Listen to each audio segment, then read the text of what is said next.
Before we pit the latest albums from these two bands against each other, we have one more round to go through.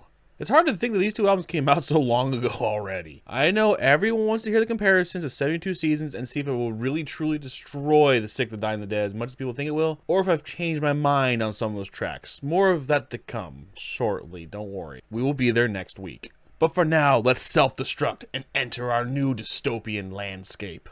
Megadeth and Metallica.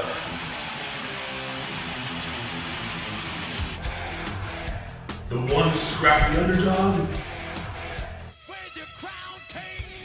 and the metal Mount Olympus. Two of the greatest metal bands of all time, and one indie on the internet will pit these two juggernauts head to head, album to album, song to song, to find out who truly is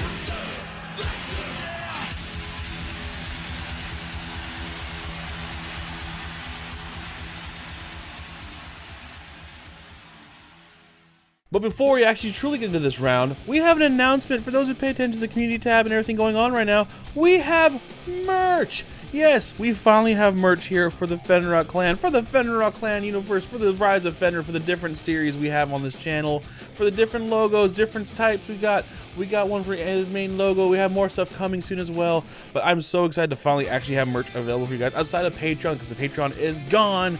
We have stuff here available for you, all different types of shirts, all different types of hats, all different types of stickers, even a bandana for your doggo if you want to get a bandana for your doggo. But if you also don't like anything on here and you want to, still with the logo, you guys can customize things yourself. Just use the customize tool on the page and you'll be able to use any piece of merch here you want, any logo. More coming soon. My personal favorite, which I will be ordering for myself very shortly, is the trucker hat with the main logo, the black and white with the logo on the front. It just looks so good. I can't wait to get my hands on it. So please, if you want to help support me directly, go to link below or on the main channel page. They're all linked all over the place. Just check it out. Or if you go to fenrirock.com, it is linked there as well.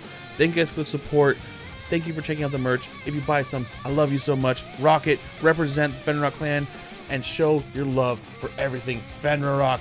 Let's get into the video. What both intro tracks do extremely well is set the tones of the albums, like an intro track should. The threat is more than real here as we get a perfect blend of modern Megadeth thrash. This vocal range, for me, is Dave at his best. I love him singing this lower register and kind of wish he would use this when singing older songs as well, especially live, instead of doing whatever he's attempting to do. I love you, Dave, but Tornado Souls is rough, man. And the riffs during the solo are classically groovy as well. Hardwired is a solid track as well. However, the chorus is far too teenage angsty for dudes who are old enough where their grandchildren could be teenagers. Shame, as is a letdown for his track that's otherwise a great thrash open. Dystopia sounds like, musically at least, a Hangar 18 Part 3. Has a very similar structure in its riffs, and it's just overall just form. I love it. And man, the riffs in the second half, again, go full Hangar head bopping. Now, I know I'm gonna get shit for this, but I don't care.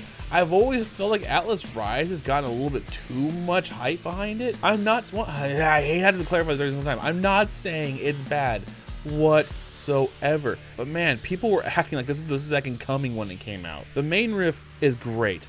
And the chorus is cool, even though I do kind of feel like it should have been cut in half. Like, and on the first Atlas Rise, repeating it, you lose a bit of the punch when you repeat, in my opinion. The harmony and solo sections are great as well, as you'd expect in the movie. The outro also kind of outstays itself, bringing back a riff that I mentioned in the 72 Seasons review, that very classic riff. They used it here as well. I told you guys, they used it a lot. I used it a lot. My band back in the day, we used that riff a lot. Classic example, our song Serpent in the Sun. It's a classic thrash structure for a reason, because it works. Fatal Illusion is a song I really liked a lot more back when it came out, but it's actually faded a bit into, well, illusion as it's moved on. The intro takes a little bit too long, especially when you know what's coming, that bass riff that you just want to thrash out to, when the guitar harmonizes with that riff. You want that off the get-go. This track sounds like it's straight from System S Failed, by the way. And also, once again, the changing riffs, chef's kiss.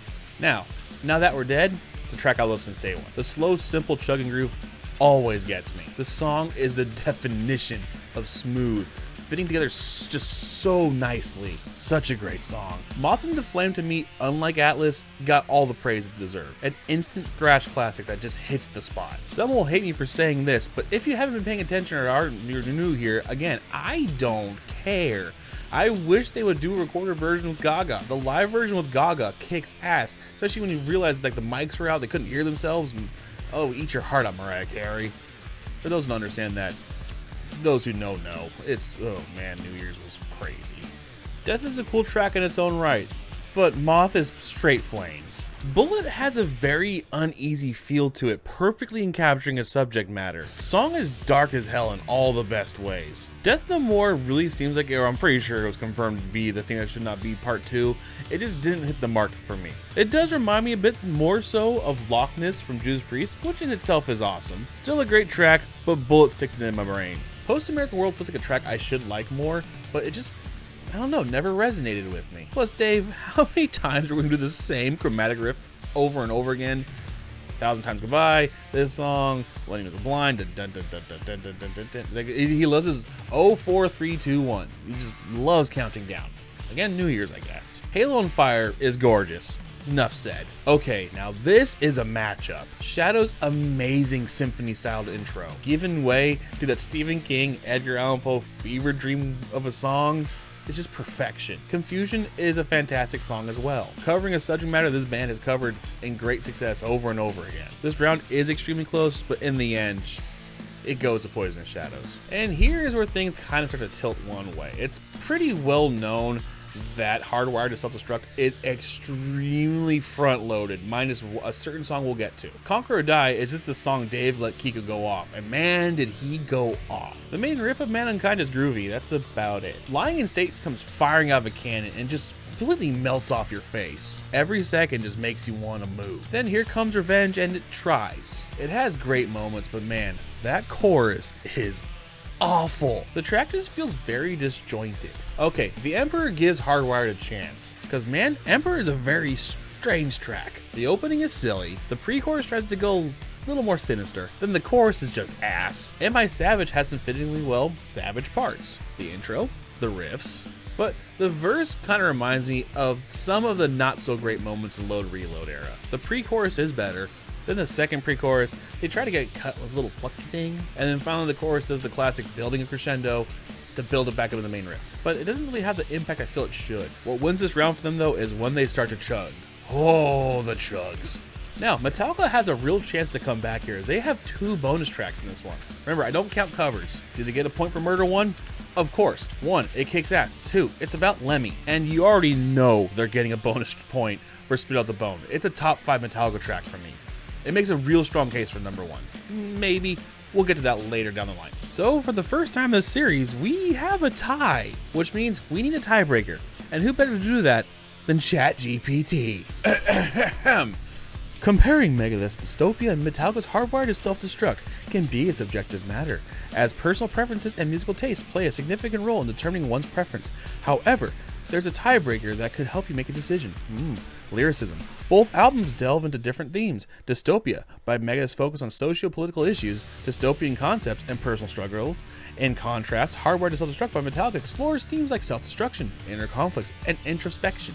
If you appreciate those thought-provoking lyrics with a touch of social commentary, Dystopia might be the album for you. However, if you gravitate towards introspective themes that delve into personal struggles and emotions, Hardwired to Self-Destruct may be the better choice. Ultimately, it's important to listen to both albums and decide what musical style, instrumental prowess, and lyrical themes resonate with you the most. Music is a highly personal experience, and what appeals to one person may not necessarily appeal to another. Sorry you didn't hurt him, folks. Megadeth wins. Thank you guys for watching this round. Again, we have one more round to go. Or do we? We have one more album, but it has something planned for the actual finale. So thank you guys for always. And remember, this is all just in good fun. This is not serious whatsoever. This is all just my opinion. I love both bands again. So don't get all angry in the comments. Have nice, civil, fun conversations about these things. It's, you know, like nice, happy chat back and forth is fun. If people start calling each other idiots, you go bye-bye. Okay? I love y'all so much. As always, name's David. You can call me Fenrirock. If you want to support the Fenrirock clan, again, please check out the merch store. Or if you want to help support me directly right here in YouTube land, join the memberships. There's 3 different tiers. They all have their own little perks with them. Please join the Fenrirock clan. Become a Drengar a Jarl Rock, or an Acer Rock. Become a god. I'm a guy who knows about himself. I need all the help I can get. I love you guys. See you next time. Take care.